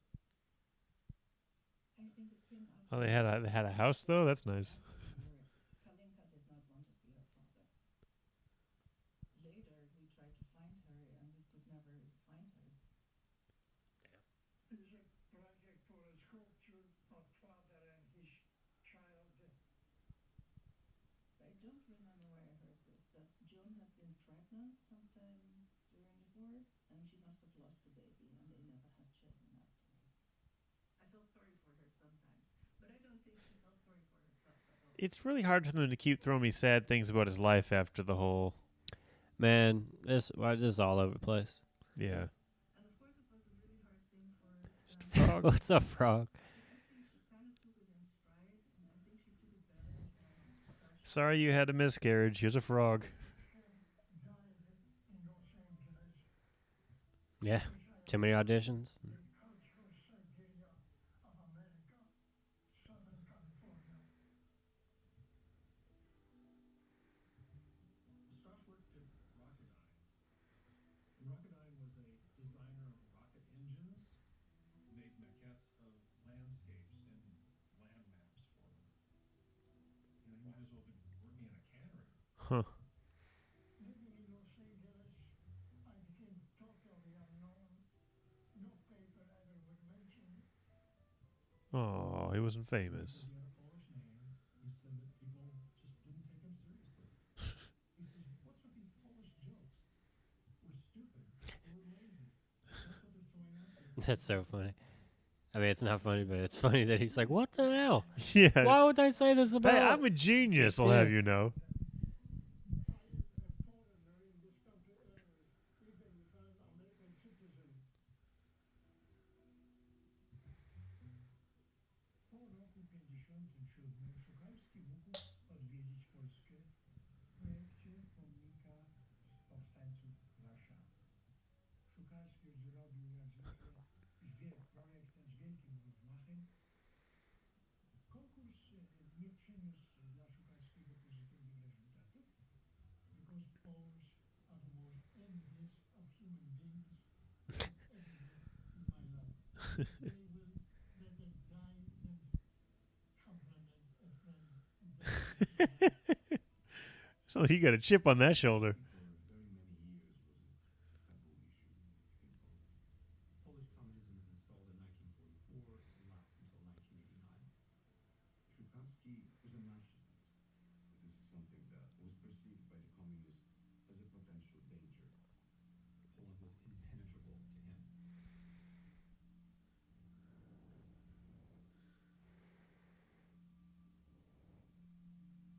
Poles have destroyed me. No responsibility there. Doesn't want me. I'm alone. I'm a patriot. Oh, poor guy.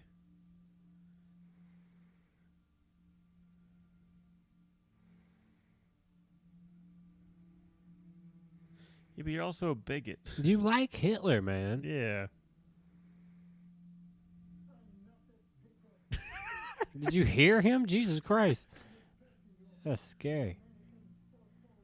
Because if you combine 2-3 million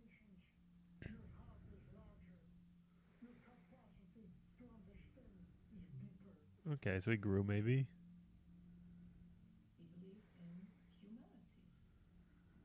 Well, I mean, you're a complex man. Before the war, maybe was different. I don't recognize him at all.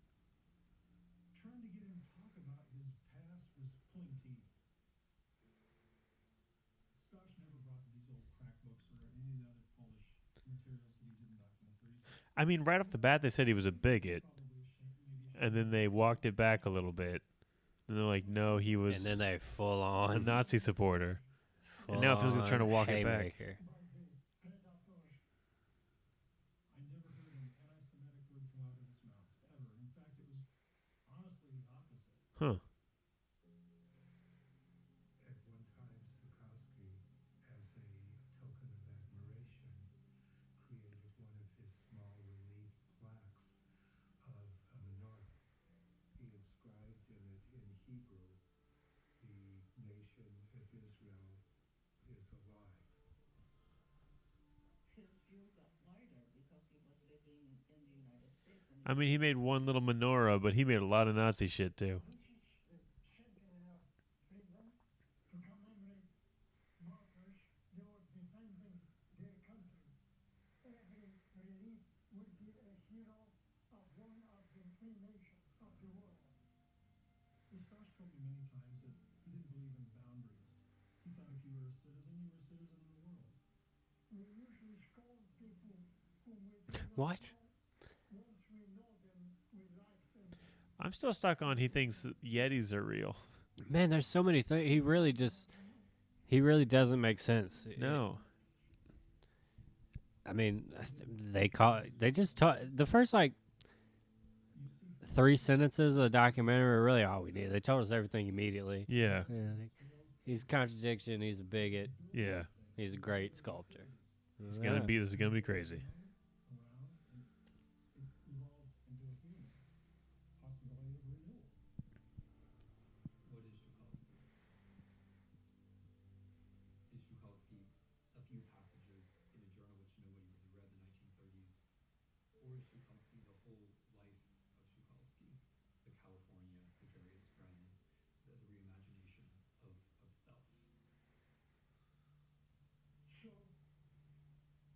So I fared very badly, and for the last 40 years I am no more a sculptor. I had to give up my profession. Didn't have a studio, didn't have materials, didn't have money. And he saw another calling. Oh man. What's he doing now? Man, I can't take anymore. I spent 40-some years and made the greatest discovery that mankind ever made. And Of course. Human system, Of course, it's In the greatest. human history, even double down. Oh, yeah. All right, let's talk about it, man.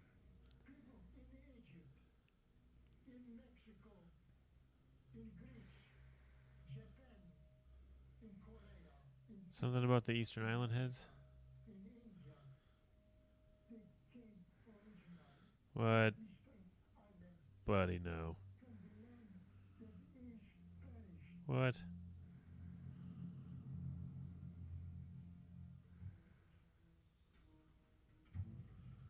What?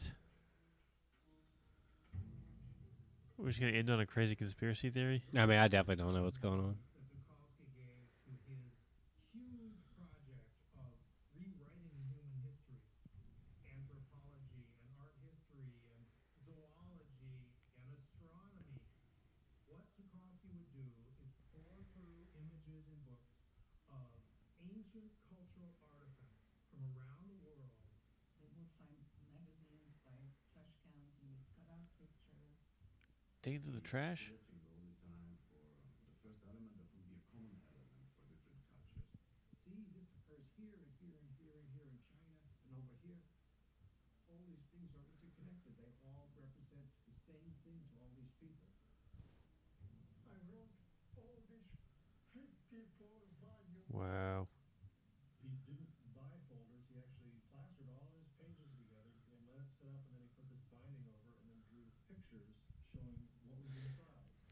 40,000 drawings. Okay. No more than all the historians Oh, buddy. Man, a lot of time in the day, huh? Oh, man. Once you retire, you can just.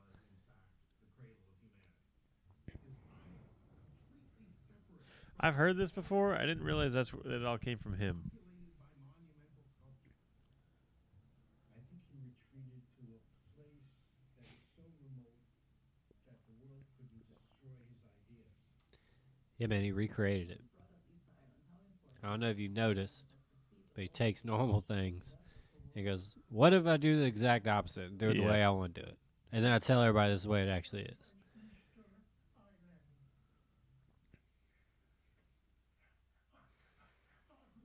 You're damn right it is. No, it's almost like I don't. He calls them scummy minds because he thought people had saved themselves from the great deluge by swimming. And all tribes in the world that do tribal tattoos are still remembering the great deluge. What? Did you ask them? Conclusion that there was actually one system of symbolic meaning that had existed throughout the world before the great flood. This is so frustrating. The flood? One language on earth. And I have discovered that Was it the what you invented? the scientific American It turns out. Yeah. and hope they will bring them.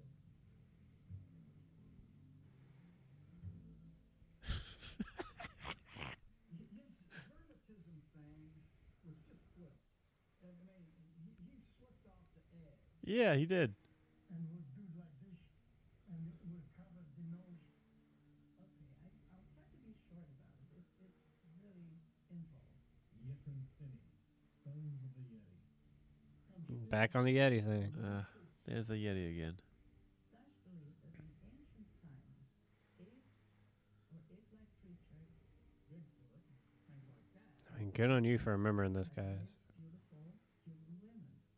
So out of this came this subrace of ugly, ugly people. Okay. I believe that these people became good criminals.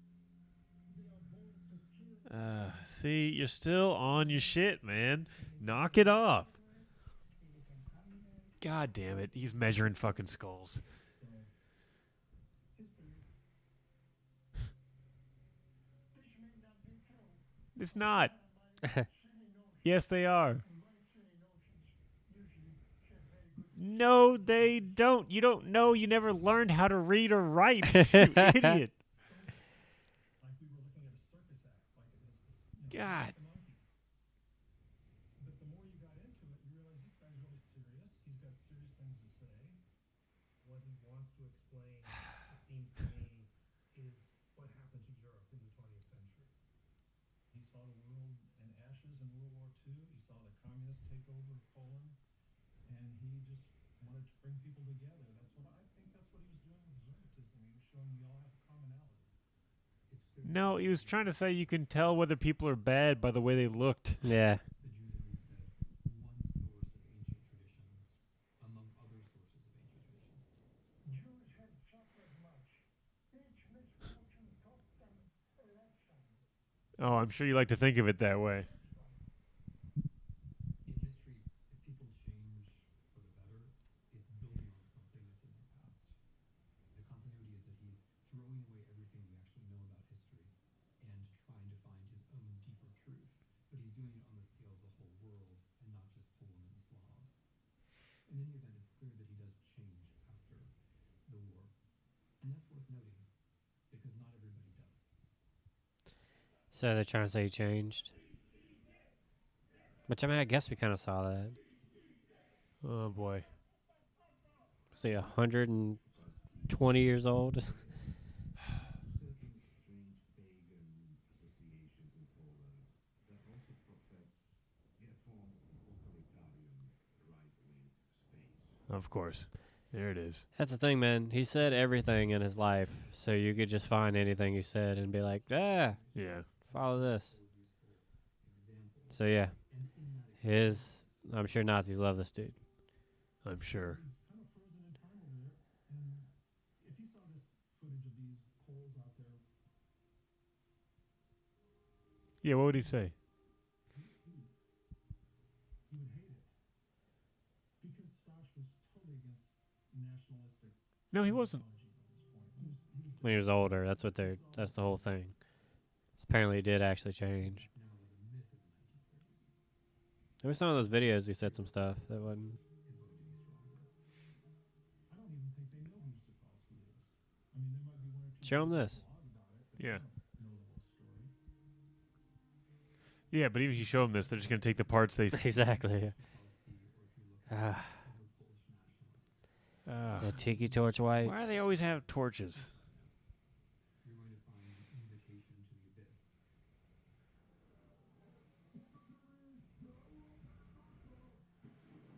the abyss. Oh boy.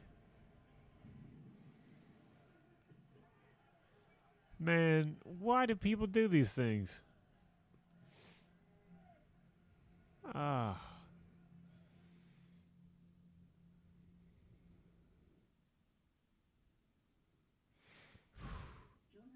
Now we're back in 1980.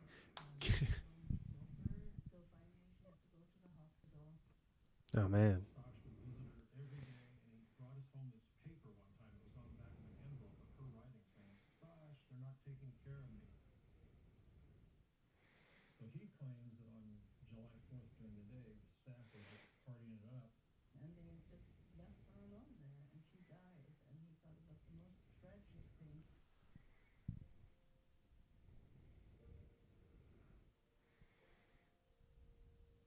So he called me up. He was hysterical.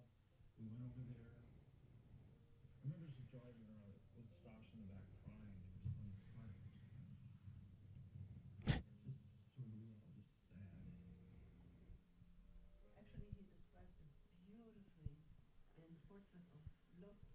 He describes how sad he was. It's beautiful how sad he was. Yeah. We were going together. My most beloved John Lee Donovan Szukalski died.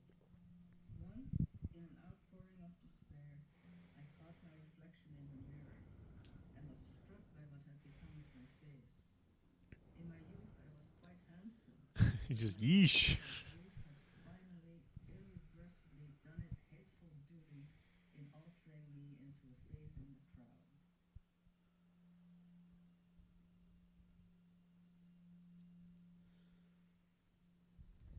My favorite Szukalski drawing is a piece that he drew in. It's just Hitler. He told me the story that this is a man thirsty. He's in the desert. Man, it's all a lie. Dips his head down into this pond, and he sees Turns out it's water Nazis. down. And he goes, "Stosh, that's you." And he kind of went. He really didn't think so. I thought, of course that's you. So after the death of John, we became more important to him because he would not take care of himself. You'd open up a drawer. There's just roaches in there. We would send Meals on Wheels to him once in a while. We would send a cleaning lady over to his house. I'm scared it's gonna happen to me when I get older. We basically nothing. Think it's gonna happen to you? Yeah, when I get older. Yeah, I'll I do mean- all this stuff. I'm doing my best to take care of you now, buddy. I can maintain common spots to some degree. Yeah. But yeah, my own like just room and stuff has just always been my whole life. I've never seen the floor of a room. Yeah, I've lived yeah. in. You cleaned your room one time. Yeah, man. It just once it starts piling up on me, I can't go down. Like I don't have like a hoarder thing, and like I don't want to get rid of this. I have more of a just like, oh fuck, I can't start cleaning. Like it's just gonna take too long. Yeah. to you like just it can't seems make like yourself do it seems like too much to take on. Yeah, I got that. This must be the last one. Right? This is the last breath.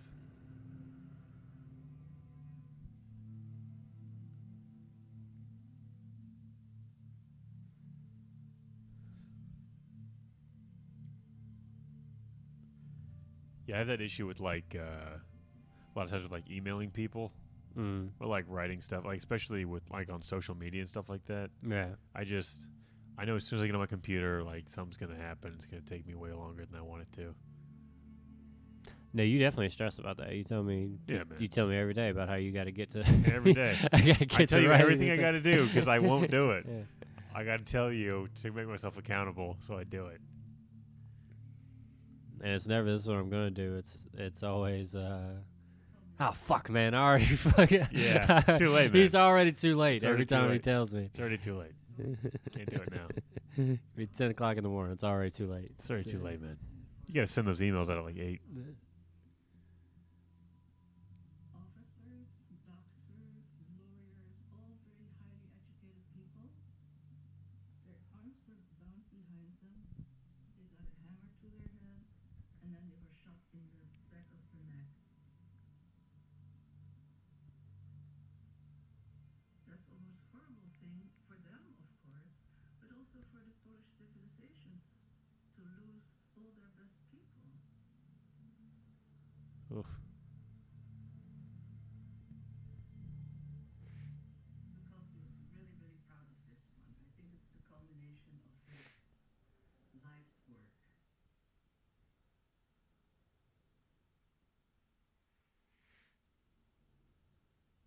I had an art show, my first one-man art show. And he had me get the attention of everybody there, and he lectured there at my art show about him. Yeah, it sounds like. Yeah. To tell a story. I went over one evening. I seriously don't hate Jews. What if we start filming I am the greatest. anti-Semitism tapes?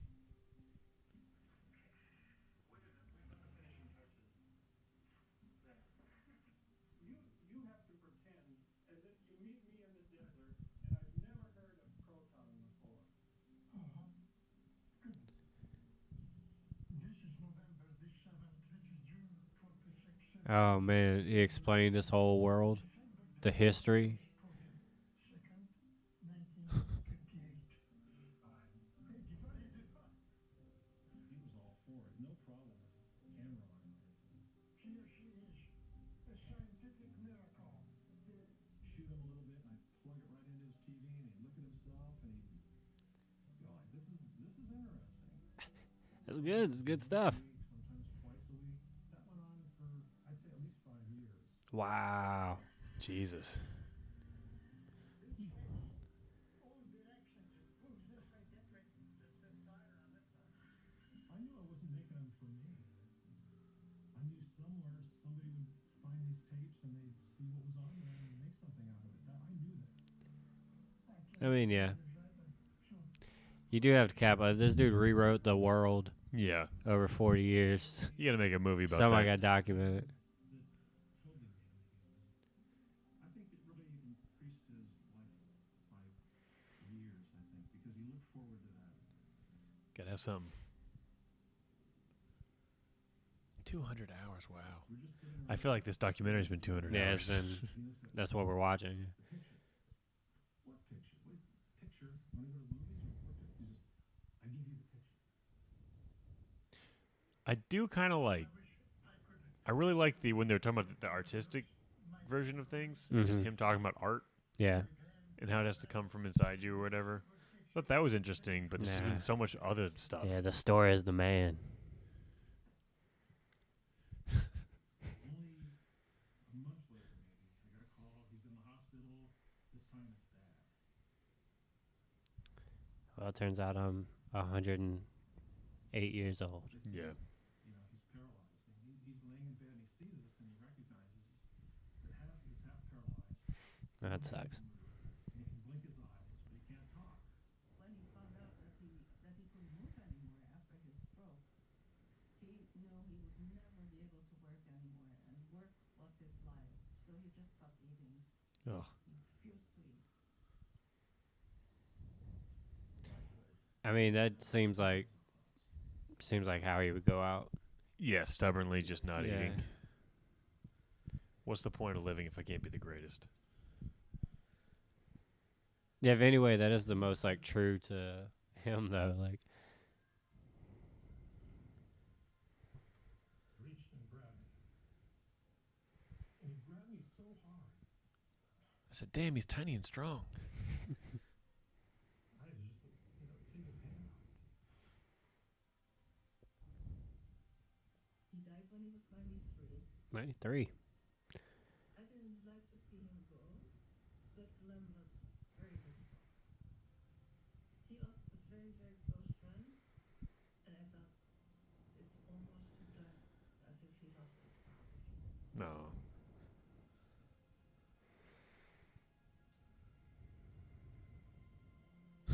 Y'all can get fucked. So I had his keys to his apartment. I go over there, open up the door. Bunch of roaches. See where he Ah, dude. Boo. When he had his trophy, it fell against a glass frame, and it shattered, and he cut himself. There was blood all over this little section, and I looked down, and there's this little postcard of Copernicus.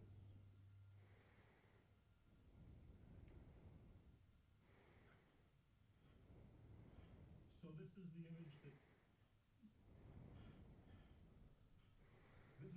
brought us together and took us apart.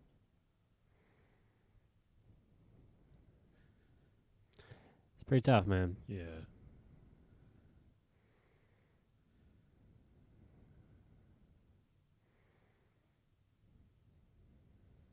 Yep.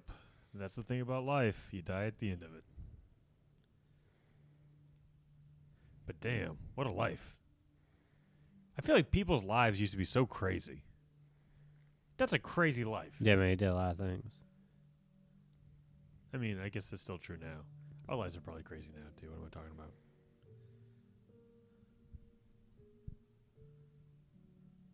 Resurfaced. Oh, whoa, they found one. Wait, what'd they find? I'm sorry. They found one of his, Oh, when it was like it got early. looted, Yeah. and they found one of his old ones. It's called Struggle. Oh, that's the one they've been talking about. Yeah.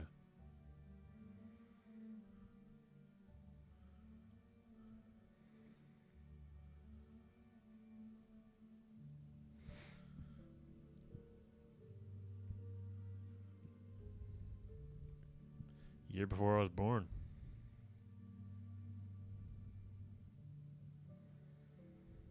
Stosh just carried on about the center of the universe's Easter Island. So we were off to go there. Me and Suzanne, Rick Griffin and his girlfriend. Sandler and No, DiCaprio was there. He was like 10.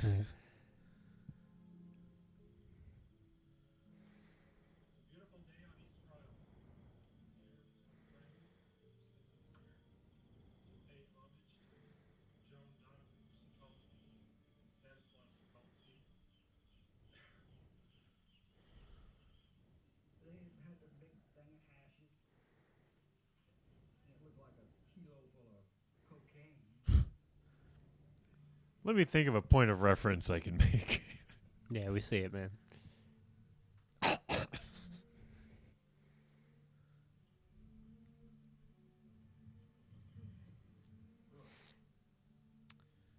You ever thrown ashes out? Nah. They get in your mouth, man. Huh. I wish I was kidding. That's unfortunate. Yeah, it's ash, man. It's gonna get everywhere.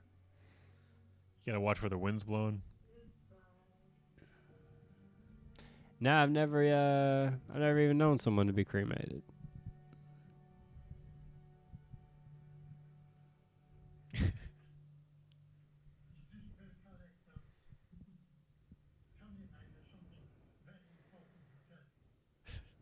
This is a really dark joke, but my grandma passed away. She always used to say she went wherever the wind takes her. And whenever you ask her where she was going, she's like, wherever the wind takes me. And then we threw her ashes out on a beach, which she wanted us to, and the wind just blew the ashes right back on everybody. Travis, did you just drop on me that one of your girlfriends passed away? No, it's my grandma.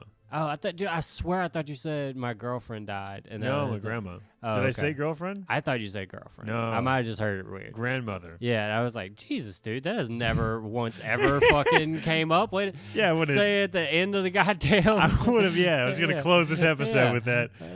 Oh, boy. Hey, No. buddy, you want to talk about something? Or Damn. all right, well, Yeah, that's the word, baby bird. that's the word, I guess, man. This is a weird one. Yeah, all about this was weird. That was a perfect way to end it too. It was very interesting, though. Oh yeah, We no, didn't I talk did for like enjoy it. big parts of it, but I think that's okay because it was an interesting documentary. Yeah. All right. Well, thanks for tuning in, guys. Keep it dirty. Bye. Yeah. Bye.